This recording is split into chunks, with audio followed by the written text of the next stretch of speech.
So many factors go into deciding if you're ready to sell your home. There's common questions that come up all the time. Should I sell my house? When is a good time to sell my house? What is a seller's market? Is it a buyer's market? Is it a stable market? How does that affect me and my timing and choice to sell my house? When is the best time of year to sell? These are all common questions that we get asked all the time as a trusted real estate advisors. In today's episode, I'm going to share with you 8 ways to know when you're ready to sell your home. My name is Andrew Finney, your real estate geek. If you need help finding a top agent where you live, or if you simply want to drop me a line to say hello, my contact info is below. If you're new here, please go ahead and subscribe to this channel now and like this video. For reference, I upload 6 days a week. Be sure to tap the bell icon and YouTube will notify you of one of the videos that I make. Okay team, let's take a closer look at this and examine the 8 questions you want to ask yourself prior to contacting a trusted real estate advisor to go on the market. The first question that you want to ask yourself is, do you have equity in your home? Now it's a really simple way to figure this out. Now what you do to determine the equity in your home is that you look at the purchase price that you bought your house for. You compare it to an estimated value of what your home should be worth in the current market. You take the difference of which and you subtract it. So to make this easy, let's say that you purchased a home 5 years ago for $300,000 and that you believe that today's value on this home is $500,000. So then what we would do is we subtract 500 from 300,000 and you come up with a resulting staggering number of $200,000 of equity. Now, not so fast. You also have the cost of sale to factor for. And if you're going to budget accordingly for how much it's going to cost to sell your home when you contact your trusted real estate advisor, you want to budget out somewhere between 6 and 8%. Now, obviously you want to go high. I normally tell people 8 to 10% just to err on the side of safety, because if you're in a buyer's market, you might be asked to pay buyer closing costs, which are generally about 3% of a sales price. Now, if you're in a seller's market, it's highly unlikely you're going to be asked to pay for buyer closing costs. So that's where the deviance and variance comes in these percentages. But if you want to err on the side of caution and you want to go ahead and overestimate the cost to sell your house in between all the agent commissions and all the breakdowns, what it costs with the title companies and your county, real property transfer taxes and all that fun stuff, then you want to make sure that you're budgeting aside 8% to 10% of the expected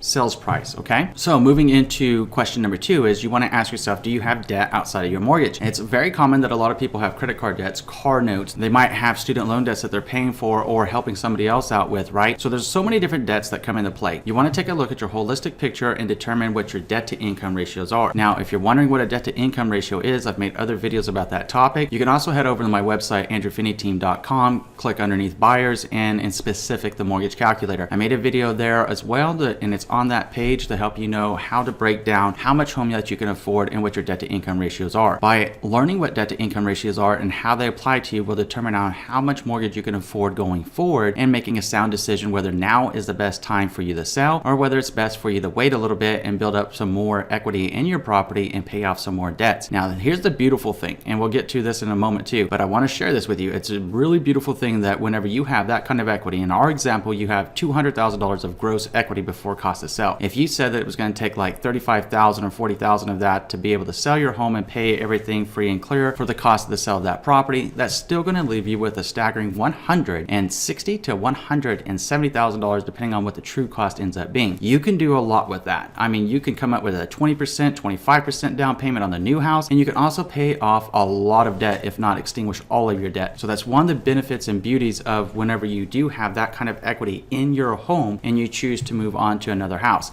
Something to think about and something to consider. Question number 3 is, do you have a down payment saved to purchase your new house? So that's where I shared with you a moment ago. We were going to come right back to it pretty quick. So what if you don't have a down payment for your house? Well, if you have an estimated net of $160,000 to $170,000 coming to you from the sale of your home, there's your down payment. There's your moving costs. There's everything that you need to get into your new home depending on the price of the home that you're looking for. Now, commonly people will either upsize, they will move to another area of town, they will move out of state, or they will simply downsize. It's up to you why you're choosing to sell, but being clear on why you're selling and the reasons behind it are everything in your decision-making process. Knowing and having the peace of mind that you have the money to make the move, should you choose to proceed doing so, is adding peace and comfort to your decision-making process. Now, the 4th question is, can you afford the cost of moving? Again, if you have an equity stake in your property and your equity stake is at least 10% of what your home's value is, then you're going to be very good, because you're going to be able to cover your cost to sell your your property, and you're still going to have cash left over to cover your moving expenses, and you're going to be able to move across town. Now, if you're planning an out-of-state move, it's going to be a little bit more expensive. So you want to contact different moving companies, get some different quotes, whether you're moving locally or whether you're moving out of state or moving to another city, and get the best bid and the best protection for your household goods and see what it's going to cost so you can budget accordingly. Planning this generally 6 months to 12 months or even as far in advance as 18 months before you plan to put your home on the market will save you a lot of time, energy, money, and drama when it comes down time to actually selling your house. The fifth question is, do you have cash for home improvements? Now you're probably thinking, Andrew, why are we talking about home improvements? Because most of the time whenever I meet with families that go buy a house, they want to change something about the house. Let's face it, there's really no such thing as a perfect property, is there? There's really no such thing as a perfect house. Most of the time, they're just going to need a little bit of tweak. We can find those homes that are like 90% what we want or 95% what we want, and they're great homes. They have all the right feelings. They have the right floor plan. They have the right lot. They have the right community. All of these wonderful things that we enjoy, but maybe the color scheme's different than we would like. Maybe the granite's a different color than we want. Maybe we want a master bathroom remodel because we want a spa shower or something, right? Invariably, there's always something that we as homeowners would like to do to our home just to tweak it and make it just the way we want. So you want to consider if you have cash for home improvements. If you're able to get those home improvements done prior to moving into the home, it's going to give you a lot of peace of mind so you don't have to go through the renovation process while you're in the house. That being said, once you buy that next home, especially if you have a long-term vision, and just to be clear, a long-term vision is anywhere between 10 to 15 plus years in that new home, why rush? We're not in a race with the Joneses. I mean, who the heck are the Joneses anyways? It's always funny to me whenever people try to keep up with the Joneses. I mean, I ask them, do you even know who the Joneses are? I mean, you're putting yourself further and further in debt. You're trying to buy a bigger and bigger and bigger home. And what are you doing? I mean, all of this is like status symbols. I mean, how about getting real and protecting yourself and protecting your assets and protecting your family by making smart financial maneuvers and techniques? Now, that being said, as it pertains to home improvements, you can take those out over the course of the time. Maybe you get lucky and you're able to find truly a home that you feel is going to be your forever home. If that's the case, it even is more important that you spend at least 6 months to 12 months in your home prior to making a single renovation. I always suggest that. I mean, if you're going to paint a house when you move in, that's one thing. I mean, get it painted before you move all your furniture in. It'll be easy peasy, lickety splickety, right? But when it comes down to major remodels, a kitchen remodel, a bathroom remodel,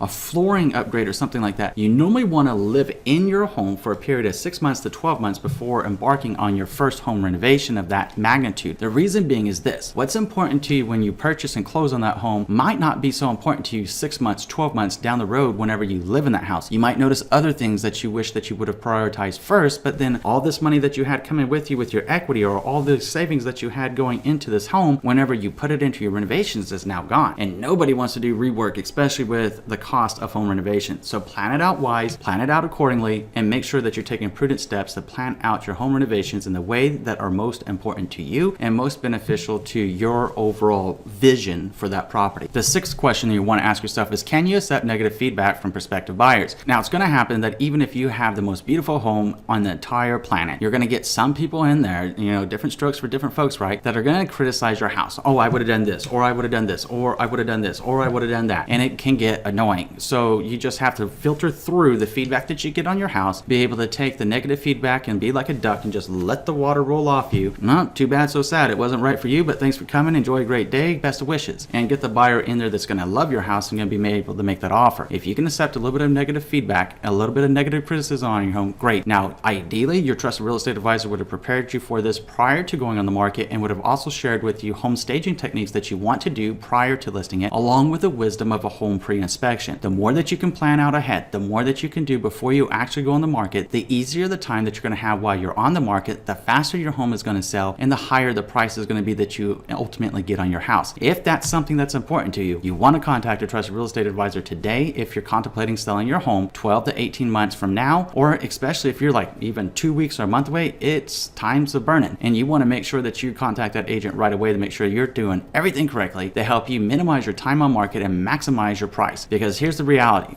Sometimes people will say, oh, well, you're just a trusted real estate advisor. You're trying to be salesy. Bull crap. I'm not about the sell. I'm about you, and I'm about the person that I work with. That's the bottom line. And the reason that I shared that with you is because when you talk about minimizing time on market and maximizing the price, the way that you do that is getting it right before you go in the market. Think about it. When you see a home on the market and you see them hitting multiple bids, they're not on the market for 6 weeks, 7 weeks, or 8 weeks, are they? They're on the market for a period of days or less than 10 days. There's a reason for that. And the reason is this: whenever you first put a home on the market, the first 5 weeks that you're on the market are the most critical times. Of those 5 weeks, weeks, the first 3 are the most impactful to the market. Your listing is fresh. It's the new person in town, right? Everybody wants to get to know this new house, right? So if you do everything correctly, then everybody's going to want to see your house in it. Everybody wants to see your house, and you've done your home staging correctly. You've decluttered your home appropriately. You have everything ready to go and all your ducks in a row. You're going to generate an offer, if not multiple offers, depending on the market conditions at the time that you sell your home. So it's all about minimizing the time on market, because that's how you hit your list price or more, is by planning it out accordingly. You always want to list your home at fair market value, if not about 1% to 2% under market value. Now, that's not done to try to say, oh, well, you're not gonna get all the money out of your house that's possible. No, it's to actually help you get that money out of your house, because when people see a value, think about it like this. Put yourself in a buying perspective. Do you get excited whenever you see something that's overpriced? No, none of us do, right? And you generally know it's pretty overpriced. What does that do to your motivation to go look at something? You're probably like, I don't care. I mean, they're unrealistic. I don't want it, because maybe they don't even want to negotiate. It sends a negative message across the market. So is true of sellers that choose to think, oh, well, I'm going to list here. I can always come down later. Ultimately, what happens is most of the time, those homes that have that thought process with those sellers and listing agents, normally what happens is they sell for less than fair market value at the end of the day, because they had to chase the market backwards. Now that's when you hear of homes on the market for maybe 3 months, 6 months, 12 months, whatever, to get sold, even in a seller's market. Is that really a position that you want to be in? Because the opportunity cost of time is precious. As your home is going up, especially in a seller's market, as your home is going up, so is the home that you want to buy. So you got to make smart decisions here and look at the holistic point of view. And if you plan your listing strategy correctly, you can hit your mark, and you can hit the fair market value or more in the first 3 weeks on market or less. Now, is that a position you want to be in? Because now you're able just to go from property A into property B, and you got everything going just the way that you want. Something to think about, something to consider, and definitely something you want to chat about with your trusted real estate advisor. Be leery of the agent that tells you a price that you know is too high for your home, and be leery of the agent that gives you a price that's maybe 10-15% less than what you believe your home should be worth, if they can't substantiate it with comparable sales in your community. Something to know about before you meet with those listing agents. We'll be making more videos about questions to ask listing agents, and also things that you want to consider whenever choosing the right agent to help you sell your home. Question number 7 is, have you outgrown your home, or are you just ready to downsize? Again, going back to a simple motivation of why you're selling. Being clear on your motivation of why you want to sell. You actually want to take the time and write it down. Get a notepad, write out why you want to sell your house. Write out where you see yourself going. Write out what you want in your new home, and then go look online, look at a real estate agent's website and see what's available. Go ahead and contact a trusted real estate advisor and ask them to set you up on a custom home search that will update you in real time of properties matching your criteria, and see if it's there, so that you can also temper yourself with the realities of the market. Sometimes we get these fanciful visions as people, and there's nothing wrong with it. I mean, we visualize, we dream, we aspire. It's part of being human. It's part of what makes us who we are, right? There's nothing wrong with that. But we also have to temper ourselves with the realities of the markets, with our budget, and with how much we can realistically afford, and what the going rate of different things are. Depending on when you bought a home, especially if you bought one like, 5-10 years ago, home prices aren't the same. They've gone up, right? Or maybe, depending on when you're watching this, maybe they've gone down, but more than likely they've gone up. So if they've gone up, you got to think, oh, well, I could have bought that back then. Well, if you could have bought that back then and you didn't buy it back then, why didn't you buy it back then? Right? Just being honest. So if you can buy it now and you're able to move on and you're able to get what you want, isn't that what you want? Now, that's a question for you to answer, and only you can answer that question of when it's best for you and the timing is right for you. Only you know what is best for you and when it's best for you, okay? The 8th question that you want to ask yourself, are homes in your neighborhood selling quickly? That normally indicates a strong seller's market, at least as a highly favorable area of the market in the city that you live in, if homes in your neighborhood are selling rapidly. Now, homes selling rapidly are generally under 60 days. Now, if homes are selling under 30 days, my goodness, and if they're selling on average in like a week or 10 days, my goodness, buckle down for the ride, because it's going to be a roller coaster. And I hope you got all your ducks in a row and listen to the other 7 points about preparing yourself, and watch some of the other videos I've made about getting ready to list your home. Now, here's what I want you to do. I want you to tell me what's most impactful to you from this video in the comment section below, along with any of the other questions that you think are smart for a seller to ask themselves, or a person that's selling their house to ask themselves prior to listing their home. Tell us about it in the comment section below. I'm going to go ahead and pop up my contact information if you want to drop me a line to say hello, or if you simply need help finding a top agent where you live, please let me know. Always love to hear from you. If you haven't already done so, I'm going to ask you to do 3 things. Number 1, please subscribe to this channel. Number 2, please like this video. Number 3, please share this video around with someone you know is going to be able to help, because I'm sure that you can think of just one person right now that's in this exact position where they're wondering, should I be getting ready to sell my home, or how will I know when I'm ready? This video will add peace of mind and comfort to them, and that's always a good thing to inspire and to help other people with. Please share it with them. Thank you. In between now and next time, I'm wishing you and yours a lifetime full of love, wealth, abundance, and happiness. Thank you for watching today, team, and enjoy an amazing day.